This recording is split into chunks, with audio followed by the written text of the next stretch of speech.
सगळे तसेच आहेत. सगळ्यांना आपापल्या लोकांना वाचवायचंय. हे सगळे जण येणार, घाण करणार, पैसे खाणार, आपण बघत राहायचं सगळ्यांनी. वर काही बोलायचं पण नाही आहे ना. फोटो व्हायरल झाल्यानंतर आज मुख्यमंत्री सांगतात राजीनामा घ्यायला. एक्झॅक्टली. आणि मुख्यमंत्री जे गृहमंत्री पण आहेत त्यांना माहिती नव्हतं, सीआयडीने त्यांना सांगितलं नसेल की असे सगळे व्हिडिओ आहेत, असे सगळे फोटो आहेत, सांगितलं नव्हतं. तरी तुम्हाला एवढा वेळ लागतोय राजीनामा घ्यायला. तरी त्या कराडचा सीसीटीव्ही बंद होता जेल मधला, तरी त्याला सगळी सरबराई त्याची होत होती. काय समजतं तुम्ही सामान्य माणसांना? समजता काय हे शासन? काय समजतं आम्हाला? आम्ही भिकारी आहोत, थर्ड क्लास लोक आहोत की आमचं चिडून कोणी गेलं तरी त्याच्यावर कोणी कारवाई नाही करणार.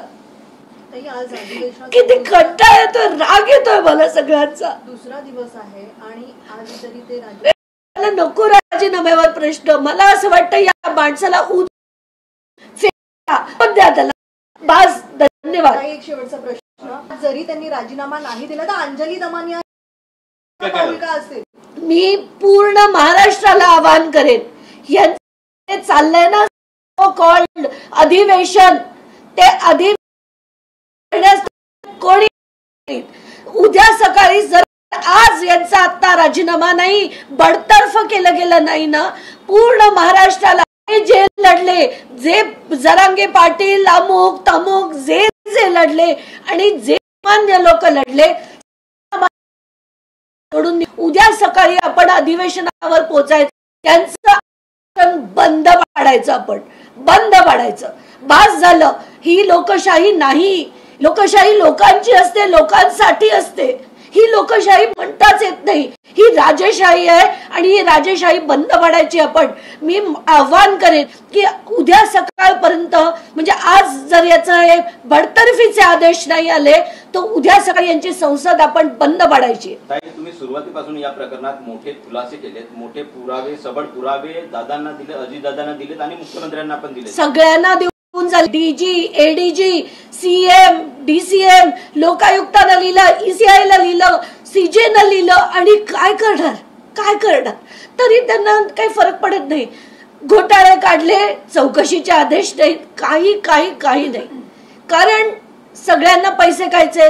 हा खातोय थोडे, मग ते थोडेच पैसे आहेत, मी थोडे जास्त खाईन, हे जे सगळं चाललंय ना.